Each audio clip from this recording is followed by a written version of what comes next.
Welcome to the Jeff Knows Inc. Entrepreneurial Podcast with your host, Jeff Lopes. Jeff has over 2 decades experience as a serial entrepreneur, building brands like Kimura from his home basement to a multi-million-dollar global brand that has sold over 250,000 pairs of boxing gloves.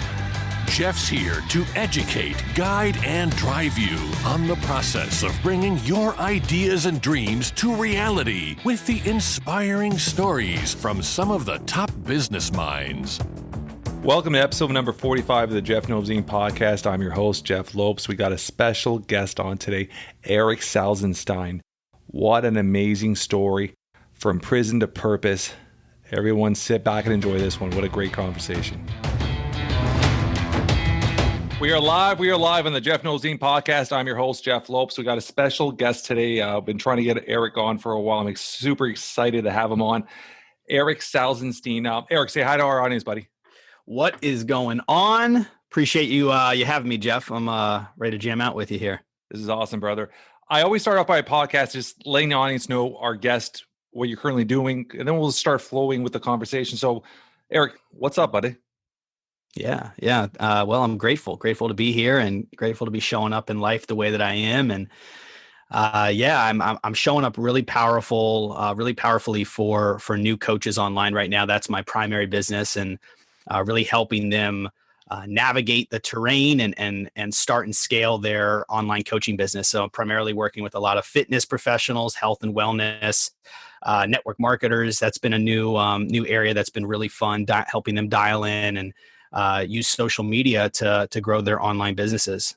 So how long, when did you start this company first off? So I actually started in the fitness space.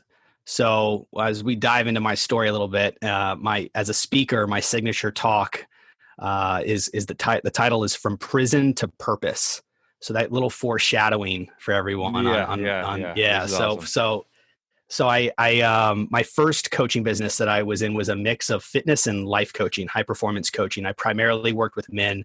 So we had the fitness side and the communication, confidence, mindset side. And I scaled that to 10K months, a lot of errors, a lot of mistakes, definitely not self-made, a lot of help through mentors and coaches. And then I pivoted, and I've been in this for about 10 months now. It was actually one of my prior clients that worked with me for mindset. He was in the fitness space, and he's like, man, Erik, I see you've taken off. You've been working under some big names, and you've been seeing growth in your business. Like, can you help me out, man? Because I'm stuck.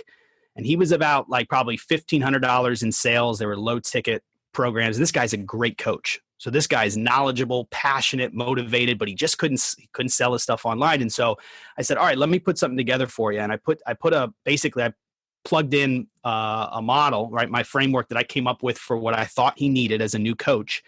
And I presented it to him. He said, all right, let's do it. So he invested, and he was my first client. I took him from where he was at to a $10,500 launch. He's brought in about $60K into his online coaching business now. And it's been incredible. So, we're jumping for joy. I'm like, all right, and I've always had I definitely have I think I have more of a passion for the business side, just because I look at it like a domino effect. If I help one coach get started and all the clients that they're going to help in whatever space that they're in, that's the domino effect. It's the ripple effect, multiplication instead of addition, where I was only able to help one at a time and as the fitness and life coach. And I have a sales background. And so, I just really took to that, and it lit me up. So from there, we just kept going. Let's dive into that. Your sales background, where did that start from, and how did that, I always say sales, if you're going to talk to a young entrepreneur, even a high school student or something like that, if you're going to learn one single thing that you're going to utilize the rest of your life, is learn how to sell. And I always tell everybody, so where did that come from, and how did that all start with you? Yeah, definitely a high income skill that you have to master, I think. Right. So for me, legally, right. And again, we'll talk about my story here in a bit, but legally speaking, a lot of little teasers here. Yeah, a lot of little teasers. Legally speaking, my dad I grew up, he was timeshare. So he was a director of sales like for over 20 years in the timeshare industry. We're here in Florida, big industry here. And so when I was 18, I went into my first timeshare job, right? And I was doing phone sales. And I got promoted like in 6 months to the top producers. It's like a team of top 20 on the floor of like 150. And everybody thought like my dad was somehow because I was this 18-year-old kid that came in by storm. And they thought my dad was feeding me leads or something. He wasn't even in the building. He was in a whole nother building, same company, but a whole nother building. And so I saw success in that, and that was fun. And so timeshare, I've had about 4 years total in phone sales in that industry, and that's the. Was it like a full timeshare like office where every time you get a sale, somebody to ring a bell and? Oh yeah, we were here. Let me real quick if I don't know if I have a paper here. No, I don't. Like we would pop the paper, so you just boom, and it makes this loud snap noise every sale, and yeah, music playing in the background. But it was a reputable company. I mean, it's I think timeshare can have a bad get a bad rep, but it was a lot of fun. It taught me a lot, and patience, listening, the art of communication, the art of closing. So it was great as far as the foundation for where I'm at now in my life. Do you find with your foundation now, have you studied NLP at all? A little bit. Yeah. For sure. You know, what's crazy is I've just started diving into that. I'm actually in the process, when I never thought I'd be going back to school at 43 because I've done well with myself, and I've started doing NLP now, and I'm almost getting certified. And as crazy as I have a sales background too, like first real company was 19. It was the same thing in the fitness industry. And one of my mentors was a sales guru. And a lot of the stuff that I learned when I was 19 years old with sales, as I'm doing this course, he was using these tactics like 20 something years ago. So I find the whole NLP and a good salesperson work hand in hand. There's so many similarities in their process, right? So commonalities and stuff like that with sales. Yeah. The Awaken the Giant Within was the first positive self-improvement book by Tony Robbins. And, you know, he got his stuff from what Richard Bandler, Grinder were like the two founders of NLP. And I dove into that a little bit, right, with the anchoring and reframing and positioning. And I didn't connect it to sales. The way that I looked at NLP at that time, and even when I started my first business, was not in correlation with sales. It was more just mindset, thinking patterns, breaking the destructive, those habits and new ways of thought. And but now seeing, and I've had this conversation more than once, is there is a huge connection on how you're selling, the language you're using, your positioning, and NLP. They really do. They go hand in hand. And that's if you lean into that, right, and you use that can be huge. You were working there for 4 years. What was the next venture you got into, or where'd your life lead you from there after the timeshare? Yeah. So, well, while I was doing the legal sales there, I was also I went down a dark path, and basically I was selling weed all through high school. This goes, my sales actually started candy and CDs in middle school. So I started selling candy and CDs to my peers in middle school at 6th grade.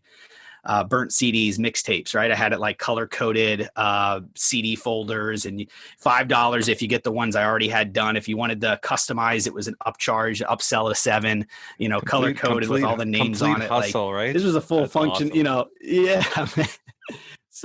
Yeah. So that started in 6th grade, but you get in 9th grade, it's really not cool to sell candy and CDs anymore, right? And so at that time, I had smoking a little weed and trying things out and whatnot. My friends, in my mind, I looked at it like, hey, if we're going to drive over here, if you guys are going to buy, I might as well be the one to have it. So I took some of that money from my candy and CD business and bought an ounce of weed and basically just started selling. And I had no idea it was going to take off the way it did, but basically became I started selling to other kids at other schools. I started, as I grew, and sophomore, junior, senior year, I had now people underneath me selling. Like it was this whole thing. And post high school, I mean, it took on a life of its own that I had no idea. And I think I watched one too many Scarface movies, just really trying to step into a persona I had no business. I was talking to an individual the other day, and he was asking me to describe, and I actually talked about this in one of my podcasts, describe an entrepreneur. And my mindset, my answer, it was funny you're saying this, because my answer to him was, an entrepreneur could be so many different levels. You could be an entrepreneur, could be an artist that sells their paintings at a local farmer's market, or it could be honest, a drug dealer that sells drugs at the corner, right? It's a hustle. It's a way of making money. You're essentially working for yourself. So you were a natural entrepreneur without probably even realizing it as a kid, right? Oh yeah. The entrepreneurial spirit was from, yeah. It's always been there. In fact, I'm very much, I rebel when it comes to trying to box me in, telling me that this is the order of things. You have to do this. So from there, where it got bad was we had a pill epidemic that just swept through Florida, right? There's been documentaries on it. The OxyContin Express, I think, is a big one. And yeah, I got caught up in that. There were dirty doctors over prescribing these medications to where you could basically go in and say, you had some lower back pain. You provided a basic MRI and you're walking out with like high narcotic, like very, potent painkillers and muscle relaxers. And that was, the markup was on these very things evident was incredible. In the fitness industry, the workouts and the bodybuilding industry was huge with that stuff for a while, right? Yeah. And I hadn't, so at this point in my life, 18 years old, just out of high school, I was not in the fitness space at all. Right. I didn't get into fitness until I was in prison.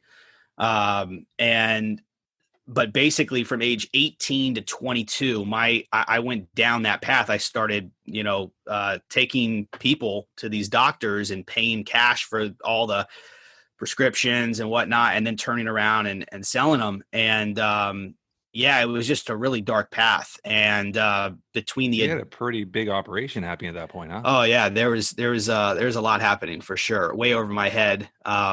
Way worse things could have happened than going to prison based on how I was showing up in my life.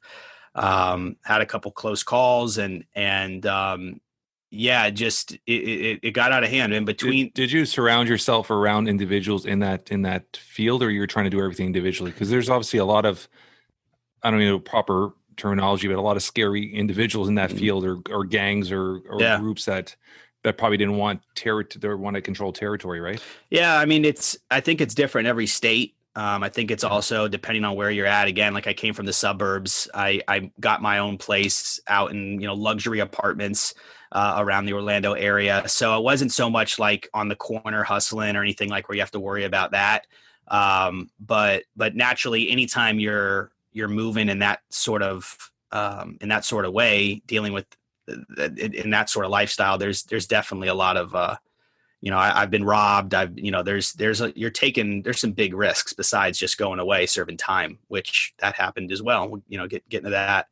But yeah, my life basically revolved around getting high and my phone. Like that was it. I was selfish. I had no vision. I had no direction. It was addiction, and it was my phone, to fuel the addiction and fuel the lifestyle. It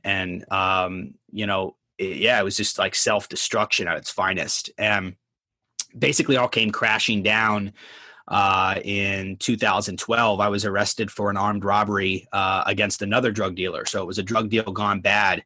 And in Florida, that's punishable by life. And so I'm 22 years old. I was facing life in prison. I'm sitting in county jail, and I'm just like, man, Erik, you did it. Like my back's against the wall, like literally. And it's just like, what am I going to do? Everything came crashing down. I thought it was over, and we were realistically, with the state prosecutor that was originally assigned to my case, we were realistically thinking 15 years, like, because that's her doing me a favor. This was my first time catching a felony charge, a serious charge. I had a couple prior misdemeanors, but nothing serious. So we knew I wasn't going to get life or 25 or anything, but we were thinking easily 10 to 15, somewhere in that ballpark. And a couple of things happened in the case that really just panned out in my favor. I don't think anything less than a blessing. And, I remember having a conversation with my dad in county jail. I was on the phone with him. I said, Dad, I said, I don't know how much time I'm going to get, but this is like I came to terms with what was going on. I said, but I want you to know that I really, really want to change my life. Like, I want to go a different direction. I don't want to do this. Like when I get out, knew I was going away. I said, I want you to know, I really, really want to change. He's like, all right, we're going to do this, man. We're going to get through this.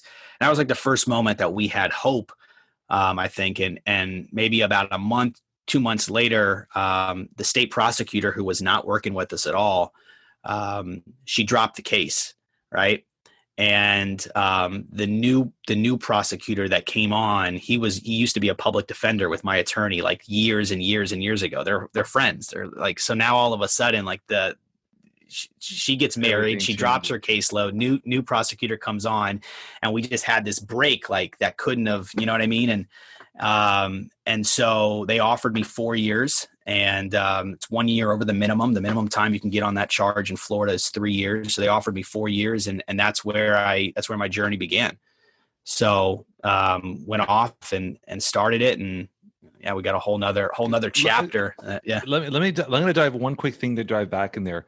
Because obviously, your father was influencing your life, obviously with career at the beginning and all that stuff like that. When this was all happening, where were your parents, and where was their mindset seeing you path down that path? Did they know what was happening, or was this all a surprise to them? No, they knew what was happening. I grew up suburbs of Orlando. Mom taught me God, Catholic upbringing. My dad, he taught me sports. 2 younger sisters. I had a good family, came from a good home, and they in high school, they caught me several times. They found like several different occasions, and what did I just basically rebelled. And at one point it was so crazy, man. I was trying to convince my parents that what I was doing was like, I'm a business owner, I'm an entrepreneur. Like they're going to buy this weed from somebody. Might as well just do, for me. And I minimize my risk by doing X, Y, Z, and like, not trap. Like I was trying to sell them a business plan at 16, 17 years old, trying to sell my parents that, me selling weed was okay. And so post high school, they didn't know to what extent, but they knew I was out of hand. They knew I was definitely down a dark path. And you try to cover it up. You try to only show as much but they knew, they knew. So it was just a matter of time. My mom said that there was many times where she was just like, man, I'm just waiting and hoping that he hits kind of rock bottom, so to speak. Like she was kind of hoping something happened to turn me out of it, right? To get me out of it. And so this was that moment, Yeah, that's crazy. As I got 2 little ones, a 14 and a 12-year-old. And it's like, you try to lead them and example the best path, but at the end of the day, it's their own choices. Right. Mm-hmm. And, but it was awesome. I love that point. That's why I wanted to break it back when your dad gave you that we'll get through this together. I love that part, right? So it just shows that no matter what, the love of the parent, right? Which is awesome. So let's get back to your first. What was? I just want to run into your mind. Your first day stepping into a jail. So where you wait to go to, like, basically while you're waiting to go to court. If you have a bond, you can bond out. My bond was revoked, so I didn't have a bond. I was sitting in county jail waiting to go to court to get sentenced. Right. So. Yeah. And there's always different levels of jail. Orlando's like top 5 largest in the country. So we have a pretty serious county jail. And that I had to, right out of the gate, as soon as I got in, they set me up. They basically said, hey, if you're going to be in this pod, you're going to fight this person. And we want to make sure that you're going to fight. And I'm like, I hadn't even unpacked my stuff yet. Like I literally walk in the cell, put my stuff down, but before an hour hits, I'm not even done unpacking. They're setting up the first fight just to make sure that, and so I learned very quickly. And this was just county. This wasn't even prison, right? We're not even in prison yet. So, you see my mouth is open, right? Because this is something you think of is almost like in the movies, right? Oh, so man, it's insane how it's the one type of movie that you can watch where, if anything, it's underplayed is prison movies, because it's another world. It is another world, and it's not set up for rehabilitation. I mean, there's some camps, there's some programs that are helpful, but the majority, the bulk of this thing is set up to keep people in. It's a money, man. It's a machine. I was going to actually talk to you because they're all privatized, right? So it's a complete... No. They're not. There's private camps. There are private camps. The majority is not privatized. The majority is state ran. No, it is, huh? Yeah. Yeah, the private camps are actually usually the private camps are where you want to go. And I would think in my head the private ones would, because they would want to keep you in there for financial reasons, right? They offer more, but everything that they offer more costs money. So they have other features, like they may have new tablets, or they may have new things, TVs. They may have things that other camps don't offer because they're ran privately, but all that's for money. So, if your parent, if your family, if your people are, friends are willing to send you money that you can use on all these different, things that they offer, then great. The public, the state ran facilities, which are the majority, it's still the same thing. I mean, they have their canteen for your food and snacks. They have MP3, like they have different things because it's a big money thing. Your phone calls all cost crazy amounts of money. Everything is money based, but the system itself is not set up to really help people rehabilitate. You really have to take that on yourself. And that's where we go into my story. And I'll share this with the audience, back on that phone call with my dad, where I said, hey, I don't know how much time I'm going to get. I want the exact amount of time God wants me to have. I'm ready to change. I want to change, right? Like I set the intention. 2 months later, I got the 4 years. I go off, I start the journey. So I get shipped up to the top panhandle of Florida, to my first prison camp. I get there. And so here's the big message is like, we can all set the intention, start the business, start the podcast, fix the marriage, do this, the health, whatever it is, we can set the intention. But if you don't have a game plan in place, if you don't have clarity on how to get there, what happens is when we hit that first resistance point, when we get challenged, when we realize, oh, this is kind of tough, we revert back to what we know. We revert back to what's comfortable. We revert back to our means. And so that's exactly what I did. I had all the intentions to change, but I didn't have a game plan. I didn't know how. And so when I first got to my camp, I basically just, I went back to what I knew. I started glorifying my past, wearing it as a badge of honor, started selling and smoking cigarettes. I had gotten in a couple fights, and now I'm a target because I'm selling and smoking cigarettes. Like, who is this guy? I'm not affiliated. I didn't join a gang. I was on, I was mingling with certain people, but I was playing down a risky, you know what I mean? And it was about the 6-month mark is when I snapped out of it. And I basically said to myself, Erik, if you don't do something different here, you're going to come out the exact same way, if not worse. Like nothing, your 4 years later is down the toilet. And so I reached out to my brother, who's a successful entrepreneur. He's the one who got me in this entire game when I got out of prison. He's been my mentor since day one, he's played a huge part in my life. I reached out to him. I said, Jeff, man, I need some help. And so he's like, all right, I'm gonna send you 2 books. I want you to start by reading these. And then from there, we'll get on a coaching call once a week. We'll make sure that you're moving forward. And from that 6-month mark up to when I left, I was obsessed. I mean, I became obsessed with all things growth, personal development, change. Started speaking, found the hidden gift of speaking while I was in prison. We were running events, men's awareness events. I was published in a newspaper in the Tallahassee Democrat while I was incarcerated for a speech contest against 2 other prisons. We were doing gratitude 5K runs on the rec yard for Thanksgiving. We were putting on some really cool things, created my first mastermind before I even knew what a mastermind was. We did John Maxwell's 21 Irrefutable Laws of Leadership. So each week me and 3 other guys, we met at our bunks and we went over that chapter and studied it and had some takeaways and implementation. And so, looking back, I was taking all the steps and I didn't know what a coach was. I didn't know what a mastermind was. I was just taking action to grow. And those first 2 books, by the way, one was the Tony Robbins, Awaken the Giant Within. And the other one was Timothy Ferriss, The 4-Hour Workweek. Yeah. I don't know why he was trying to get me what I was going to automate in prison, but that was it, man. So that was that's where everything came from, was the 3.5 years in prison. Everything that I'm doing now came and stemmed from that. So with the process obviously in prison, there was probably tons of opportunity as you started straightening out your stuff and focusing on learning, progressing, and growing in prison.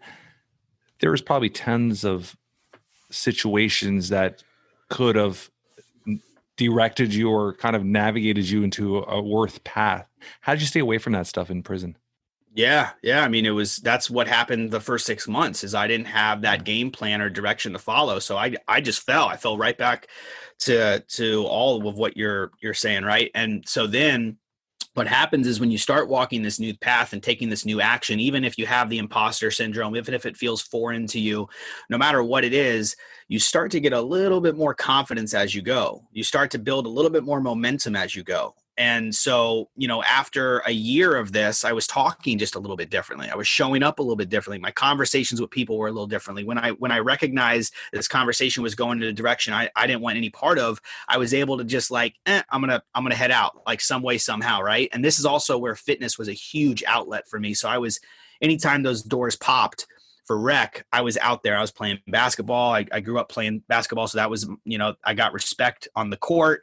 I was working out hard, and then I'd come back and I'd be in my studies. I would go to classes and I'd be in my studies. And I think basically what ended up happening is I just got the respect. I still had to fight it every now and again. Like, people would, especially because I didn't join a gang, I was on my own. So, when I'm coming, people see that I'm a white boy. They were definitely not the majority in there. I'm not affiliated with any gang. I've got money. There's my family sending me money so I can buy some canteen. Like, I'm a target. And so there were times where I would have to defend myself. Even if I didn't want to, I wasn't in that state. It's the environment. So I still had to be, I still had to understand my environment. And, there was times like of that, but I always stuck to the plan. I had the vision to change. And so I think what ended up happening was I just started to get respect on how I showed up. People, leaders of gang, like it was just people in the dorm respected how I was doing my time.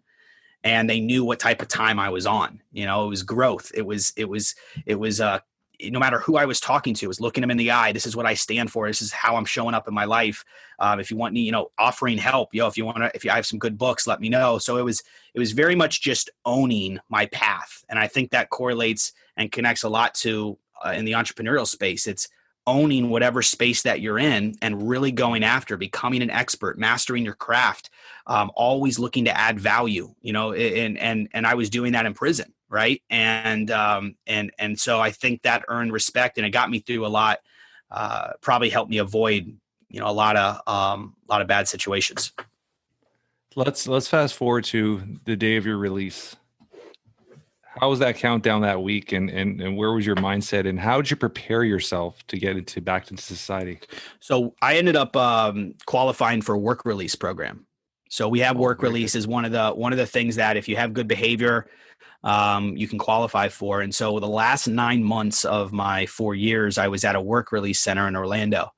And so my first job I got was a waiter at Outback Steakhouse. And I'm basically, I told myself, all right, Erik, you've been all this growth, this speaking, all these cool things you did. Let's put it to the test. Like, what's this going to do in the real world now? And I had no serving experience. They brought me on. I sold myself in the interview. They took a chance on me. And within 2 months, I became top in sales in literally every category they had. They had a leaderboard on the wall. I became their opener, their top closer, top sales. I got to pick my best sections, and I got an ankle monitor on. I'm taking the bus to and from work. I got a beeper on my waist. But I just showed up strong, and I applied all these things that I was learning, and they worked. And so we saw some great results there. I ended up moving up and going to another restaurant, a tier higher than that as far as price point. And literally, I just did a Facebook post on this. It was 3 years ago, a couple days ago. It was Mitchell's Fish Market was the name of this company, or name of this restaurant. And same thing. He took a chance on me. He knew my situation. He knew I was at work release. And besides meeting some great people and some great experiences, I became their top in sales, top in membership sales, opener, closer. And it was by the same thing, practical, taking the steps. And then one last step, I moved up in the restaurant, same company, but now fine dining. I don't know wine. I don't know marbleization on the steaks. Like, I'm so new to all this stuff, like not well enough. Before it was just, I order what I want. That's it. Now I have to learn this stuff to be able to speak it to the customer and offer certain things. And I went to the fine dining restaurant, and they said, all right, we're going to take it, we'll bring you on. And it took about a year for this one. It wasn't a quick one, but about a year. And this is the same thing. It's just applying these principles. It's showing up in a certain way, the student mentality, humble, mirroring the top dogs, learning what they're doing and how to apply this to you in your space. And I became third in sales in the country. And in every restaurant that they had in that company, I was third in sales in the country there. And so I was just eager, man, from day one, just to apply everything that I was spending time on for the previous, three and a half years or whatever it was. Let me dive in there quickly. Yeah. You said something that I think is so important for young entrepreneurs to understand. A lot of young entrepreneurs, they have that mindset or almost like a slight chip on their shoulder where they think they have to do everything on their own.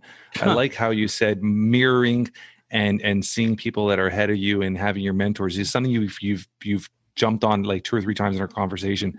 How important was that to you to find people that you can mirror and kind of mentor with you? I will never say the word self-made. Like that won't come out of my, like, it just won't happen unless I'm making a point like I am right now. I am where I am today because of my mentors and coaches. The success and like me sharing that stuff with you, like it's not about me, right? It's not about me. The person who is second in sales in the country and first in sales in the country, believe me, they're doing similar things. It's about how you get there. It's not about the person. It's about how the person got there. It's about the steps they took, the practices. It's about the mindset. It's about the bird seeds. You want to pick up the seeds, right? You want to pick up the crumbs. And that's how you learn. So the same thing I did in the restaurant industry, I've done in the online coaching space. The same thing, and for my speaking business, I started getting paid to speak. Well, who did I mirror? I was mirroring people who were already getting paid to speak and following their steps. And so it's like, it's essential.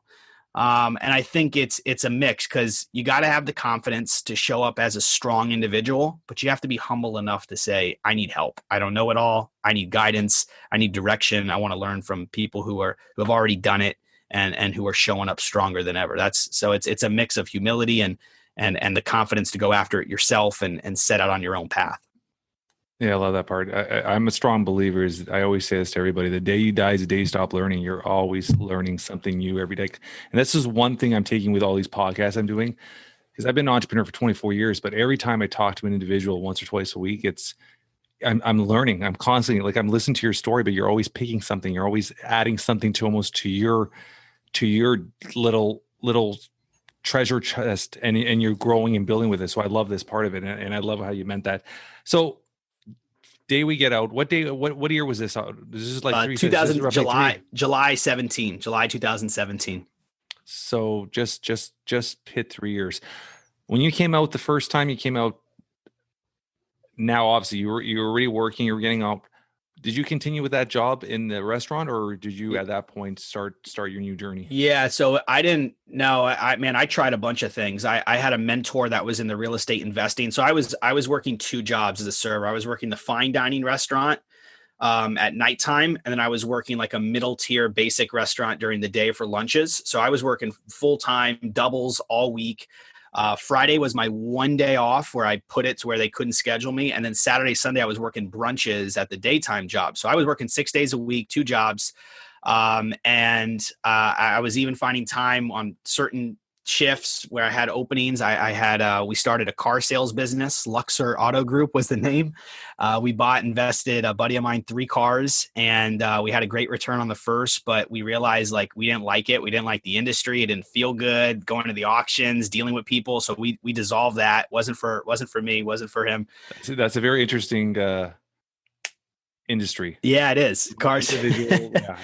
It's a different industry altogether. Yeah, I know quite a few people in it. It's a very hard industry, very competitive. Yeah. It's a very cutthroat industry. Yeah, we tried that, right? I had a real estate He was a buddy of mine, was in real estate investing, and he got it from his dad, and so I was mentoring under him for about 6 months. I was setting up meetings with real estate firms and helping us find different properties. Like I was really taking action on this, walking the homes, looking at the comps, looking at the spreads, understanding the layout of this thing. And I thought this was going to be my moneymaker. I thought this is what was going to get me out of the restaurant industry. At this point, we're probably about 6 months out of prison, 7 months out of prison. I hadn't gone back to speaking. I basically just left speaking in prison. I was showing up on social media and giving motivational messages and talking about my journey, but I wasn't I wasn't taking massive action for my speaking business or anything on coaching. So I thought this was what was going to get me out of the restaurants. And basically he decided to go a different direction. He had an opportunity. And so after about 6 months of hustling, and we never closed one home, we walked a bunch of homes. We were so close. We made he made offers, but we never closed one home. And so when he left, I was on my own, and I was like, well, man, and I had a decision. Do I go and try to find another mentor and dive into that, keep going in that space? And basically there was something that was, I think it was my brother, actually, Jeff, the guy who, my mentor from day one. He said, man, why don't we look at you to, for the speaking and for the coaching, and like, let's get back to the roots. And we started taking some action in that area. And so that's just how it slowly started. I ended up getting my first client maybe 6 months later. Someone reached out to me and said, hey, there was no sales in this. It was like, hey, you look like you've done some great things in your life. I feel stuck. And, so I ended up bringing her on, and she was my first. It was just life coaching, a little bit of fitness. Well, it was fitness and life coaching. And she lost over 50 pounds, started her photography business, whole new set of confidence, like huge wins. She ended up working with me for like 6 months. I was charging her $180 a month for 4 calls a month, and 100, maybe even 160 or something, just like ridiculous. I didn't know, I had no idea. She's my first. And so I went to my first entrepreneurial event in 18 or 17. And it's funny. I'm going to jump in there 2 seconds. You continue, because I have a big smile on my face because I saw your post the other day, and I think I retweeted it, or I reposted it about if you're asking for less than $2,000 a month. Yeah. You're undervaluing yourself. Yeah. So I love when you said that. It's crazy how times change, huh? The growth, man. That's what it's about. Right. And, when I went to my Craig Ballantyne Perfect Life Retreat, first entrepreneurial event. And I knew right away, I was like, this is where I'm supposed to be. And so, in this space, and through, him, I've had a lot of great mentors. It's just slowly but surely, it's just one step at a time, putting those pieces together. And, we started seeing growth, and I started taking it more seriously. I was able to leave the day job first and kept the night job, the fine dining, for some more cushion. And then finally I started, I was bringing in now money in the speaking business and the coaching business. And I was able to go full time and leave the serving industry altogether. And it's been a journey, man. But so with the fitness industry, were you actually like in the actual training clients, like personal training aspect of it? Yeah. So it was okay. So it was not just. I wasn't working for a gym. Well. Yeah, I wasn't working for a gym, but I had, I was taking client. I was doing one-on-one before I was doing online, or I should say about the same time. I was taking one-on-one clients in person, as well as trying to, get the virtual thing going. So yeah, both aspects. Very, very good. So, when was your first real, I guess, speaking engagement? After that, how many? 6 months later, a year later, like your first one you stood on a stage? I want to dive into that quickly. 2018. I think it was 18. It was either 18 or 19. Man, that's so bad. Now my time is like, I think it was 18. The Perfect Adventure Reach, Pete Vargas and Pat Quinn. They've teamed up with Dean Graziosi, Tony Robbins. They're doing some incredible things right now, but they were my coaches and mentors with speaking. So I ended up investing and signing up for their Speak Off, right? I went to their mastermind in Miami with Grant Cardone at 10X. Pete was a speaker at 10X, and then he had the satellite mastermind there. So I went there, was consuming their content, learning their formula, their framework, and I ended up signing up for their their Adventure Reach Speak Off. So 100 contestants, and you submit a 3-minute talk, max 3-minute talk on, virtually. If you make it past the first round, your top 50 presents at the Speak Off. It's a 3-day event that was in Denver at that time. And you do it in front of judges, not in front of the whole audience, but in front of judges the day before. And I made it to the top 10. And then top 10 is speaking live on stage, crowd about 700, another couple hundred watching live. And I was top 10. I was up against there was half of them, if not more, were all already 6-figure speakers. So they're already making a living speaking. And here I am, my first actual stage outside of prison. I took the gold. So I won that. And that was kind of like the catalyst. I ended up getting a TEDx talk, landing some big podcast interviews. That kind of, it all just accelerated the brand of From Prison to Purpose, my brand and just my story. And where I was trying to show up was the youth space. So from there, that's what allowed me to get my first paid speech.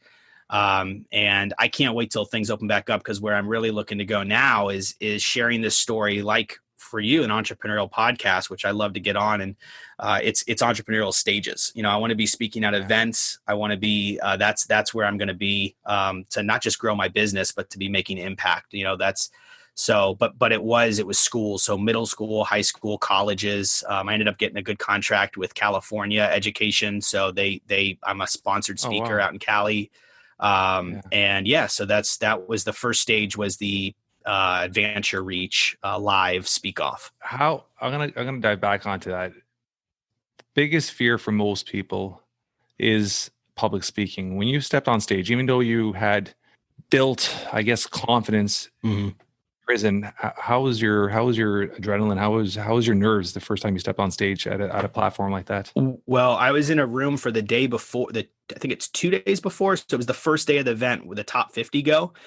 And you're in a room with about 30 people and about 4 or 5 judges, and you give your talk, right? I froze, dropped my lines completely, froze in the middle of it, restarted and froze again. So Pat Quinn's like the stage, or the what they call him, Pete's the stage whisperer. Pat Quinn's just like, he's the speaking coach of speaking coaches.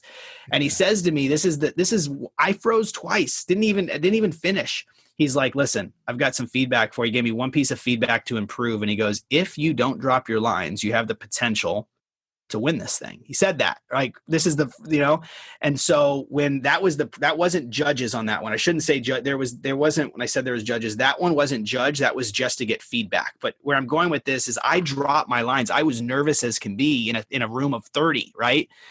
But that was for feedback. Now I go, the same 50 people. Now we go in front of the judges. And so this is where it counts. Well, I didn't drop my lines. I went through, I landed it, and they moved me to top 10, right? So I made top 10. Now getting on that stage, I just dropped my lines in front of a room of 30. So just like, even, I don't care how long I've been speaking, doubt was there, fear was there. I remember being backstage before I was the last to go. So I was the number 10th speaker. And I remember being backstage, and I just had this moment, and I was just like, God, like, thank you so much. I kind of teared up. I was like, this is it. Like, this is my moment right now. And I just had this, like, it's the feeling that you're supposed to be doing more, and you take action. And I wasn't even going to speak at this thing. I was literally not even going to speak at this event. I told my dad and my brother, I was like, I'll just do it next year. I'm not ready yet. Like, I'll just want to attend the event. Let me learn more.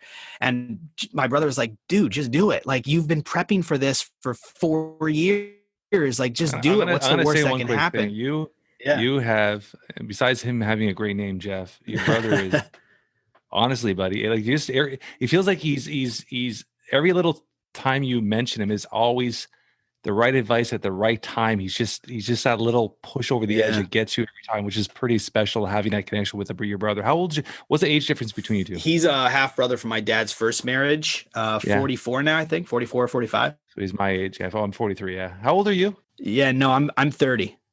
Oh, so you're still a baby, buddy. You such a bright future.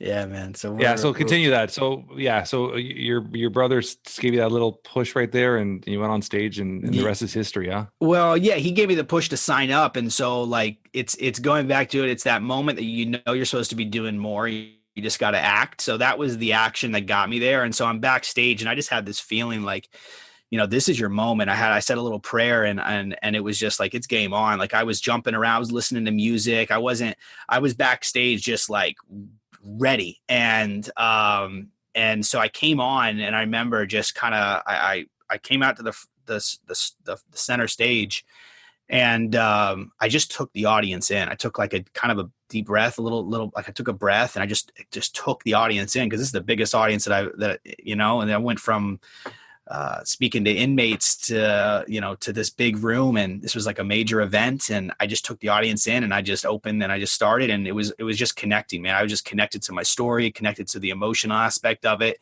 And it wasn't about me at that point. It was about the audience. And that's the big thing here. So you talk about people with fears, public speaking, whether it's on camera, whether it's live, whatever capacity it is. When you make it about you, that's where the pressure's on. Like, nobody wants to see you fail. It's about what you can give. It's about what the person listening can get. And when you make it about them, it doesn't matter how your hair looks. Doesn't matter what your clothes you're wearing. It's about the value. It's about your heart. It's about what you're pouring into the listener. And when you switch over to that frame, it flows. That a lot of the nerves die down, right? You still have to act. The number one thing is you have to take the action, because the nerves are still going to be there, but a lot of them it dies down. It becomes manageable because it's no longer about you. It's about who you're speaking to. It's about your audience. And so I think that's a big lesson when it comes to handling nerves, and showing up. So since that moment, how many times have you stepped on stage? Do you know, or is it past your thought process so many times? I couldn't say exactly. We took a huge hit with COVID. So I went out to I did a workshop out in Vegas, in Reno. That landed me, I had about $30,000, I'd say, lined up in contracts and in speeches, and it all just dissolved. Prior to that, I'd say about five to, in the 5 range. So nothing crazy.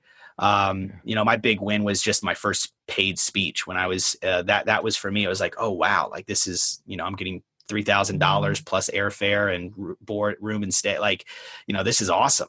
And did that a few times. And then I went out to this workshop and landed a bunch of, we got business, and then COVID just, it did what it did.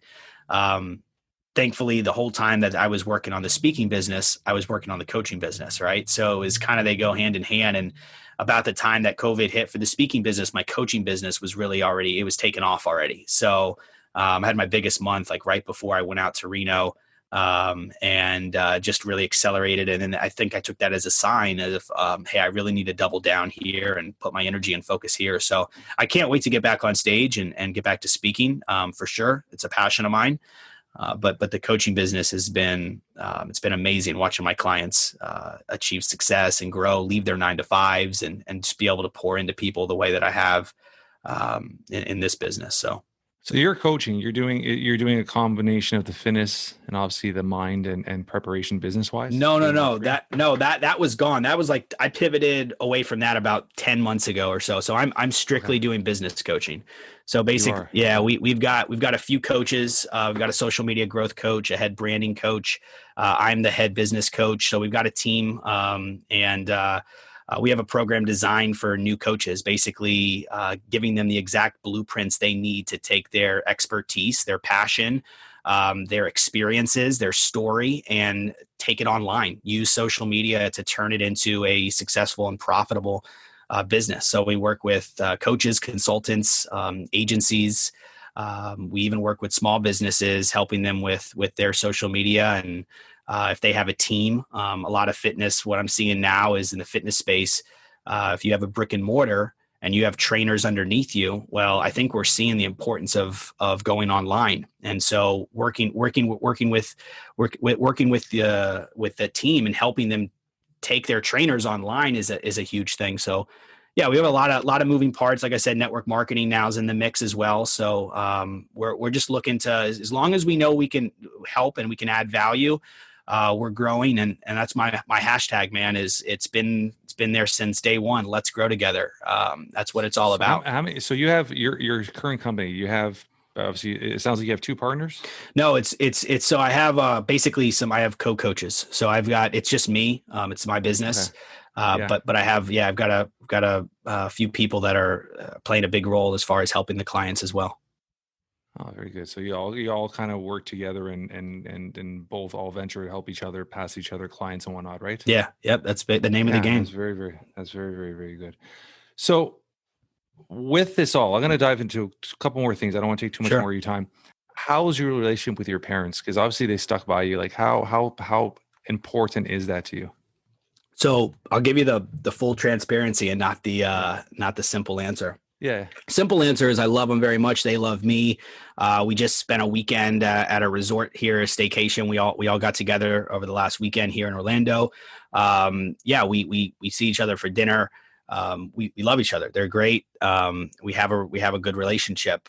Deeper answer is that I think that there is a lot of pain and trauma that's been caused from both my upbringing and what I think I didn't get. Maybe and that stuff I'm working through, that stuff I'm aware of and working through.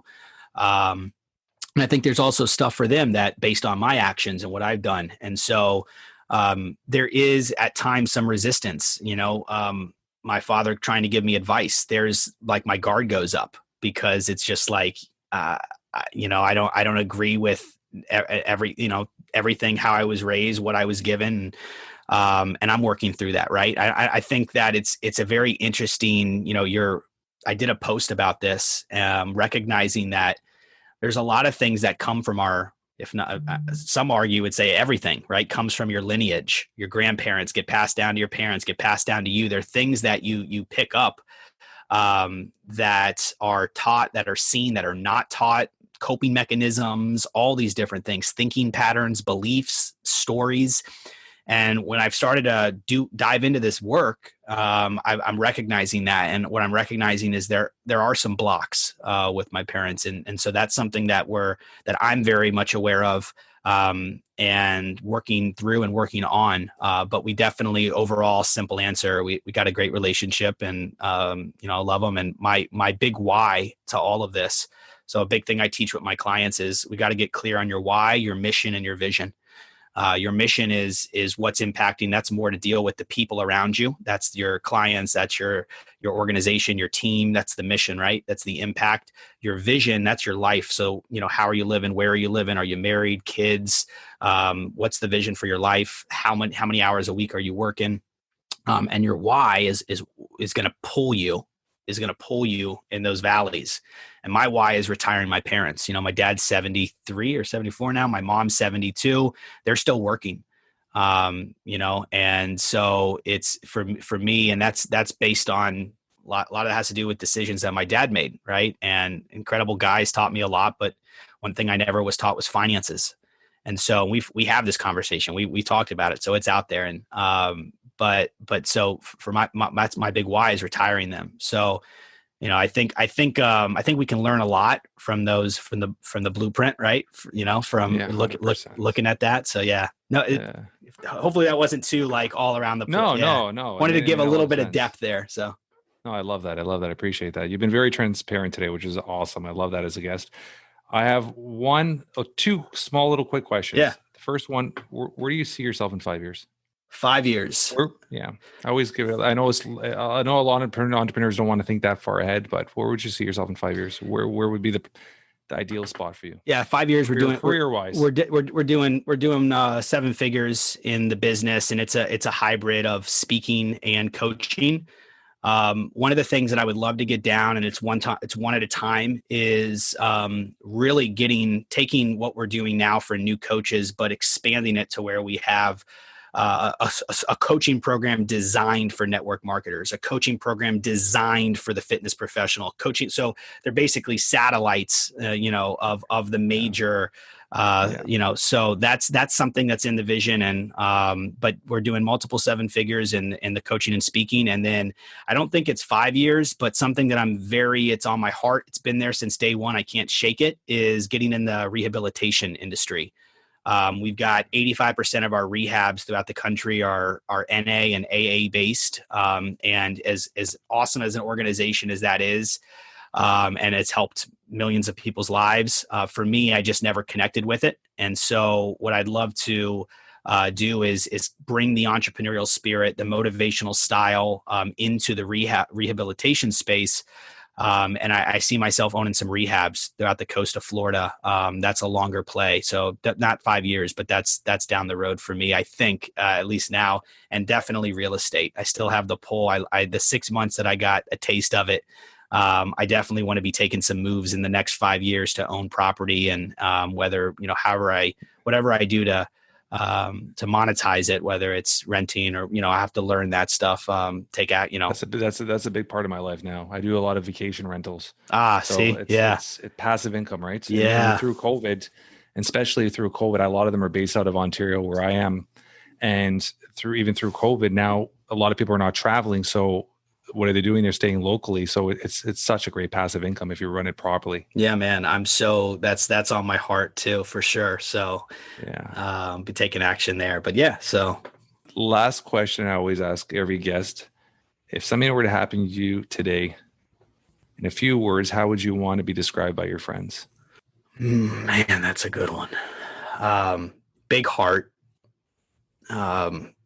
passionate and eager to help and add value, and something regarding smiling, just like laughs, and like my purpose. And this is, I'll share this when I talk with somebody who, and this was more so when I was doing the life coaching, like, I don't know my purpose. I'm lacking purpose. And this was something I battled with, right? Like, what's my purpose in life? Am I just a salesman? Is that all I'm going to do, is just sell things? Is that my purpose? Like, what's my purpose? And the problem was I was always attaching purpose to career path. And when I made the decision that my purpose, and this is still today, I wake up each and every day and my purpose is to add value, to make to any person that I have an exchange with, from the doorman to the grocery clerk to, a homeless person, any person that I have an exchange with, my purpose on this earth, I want them feeling better about themselves and or the world around them after they leave my presence, like that. And that lights me up. Right. And so something along those lines, like, cause I just true, like, that's what I try to embody. And I learned that, like, I got that. He never taught me that, but I learned it through my dad. Like, he can't help it. If he talks to a grocery, anybody, anybody who he's in passing, he just wants to make them feel good. He's got a big heart, comical personality. So something with smiles and laughs and just, making people feel better. I love that. I remember a couple of years ago, this is going on quite a few years ago, somebody had said that to me, and it's like, when you're walking down the street or just in the grocery store, just when you walk somebody, just smile at them and see how it reacts. Yeah, man. And it's so powerful, because 90% of people go through their day and it's like they're robots. Yep. They wake up, they get in their car, they go to work, they finish work, they come home, they cook dinner, sit down, watch a TV show, watch a reality show, and think, oh, my life's not that bad. Get to bed, start the day again. And it's so crazy. They walk in a store. If you just spend time, and now obviously it's a little harder, but sit in a mall, sit on a bench in a mall and just watch people walk by. Yeah. Crazy. 80% of people, they're unhappy with their lives. And it's so crazy. Just walking by and just smiling at somebody, their instant reaction is just like, it's like they take a deep breath and smile back. And it's like, you just made that person's day by just that little smile. Yep. Or they get thrown off. They're like, whoa, what type of behavior? I'm not used to this. For me, I notice a difference, because we're all human, right? There's times where I'm in my head about something. There's times where maybe I just got in a tiff with my girlfriend, or like something with the business. I had to put out a fire, whatever the case is, right? Well, I'm not going to be as responsive and positive. Naturally, there's going to be some sort of dip in my energy at that point. Well, what I notice is on times where I'm kind of blocked off and I'm not looking to smile, or I notice a difference. I don't feel as good. Like that lowers my energy even more. 100%. And so that's the challenge I'd give our listeners. It's like, go out and make it a point to smile and say hi and see your energy levels and what happens after do it for one day, and see what happens as you go through your day and you're really conscious about smiling at people, saying hi, asking how they're doing, thanking them. Hey, thanks so much for that. Really, thank you. Like, really emphasizing, and watch what happens. And I notice a difference if something's going on where I'm not fully present, and there's a dip in the energy level there. So yeah, really cool. And one last thing I want to dive on this is, when you said the word purpose, that's a word that I have very close to my heart. And it's something I'm a strong believer in. Every single person has to find their purpose. And believe me, a purpose you could have 20 different million purposes. Your purpose could change, but you have to have a purpose, because that just gets you out of bed every day. That just gets you to hustle. That gets you to work. So I love how you said your purpose. That's a huge part of I think a lot of people don't focus on. Yeah, I agree, man. It's huge. It's about carrying you. When you tap into that, and like I said, my purpose has nothing to do with my career. I mean, I can say I have a purpose with coaching, but honestly, my purpose is a human. I want to make people feel better. I just want to live a life that's putting out good energy. That lights me up. That carries me. So yeah. Yeah, I love that. I want to thank Erik for coming on the Jeff Knows Inc. podcast. It's been an amazing conversation. On all the show notes, I'm going to get all the information to get a hold of Erik through social media, through his website. If you guys want to reach out, if you're a business coach and looking for more help, or somebody looking to get in that space. Any last things you want to say to our audience, Erik? Yeah, I'd say no matter where you're at, remember having the intention's not enough.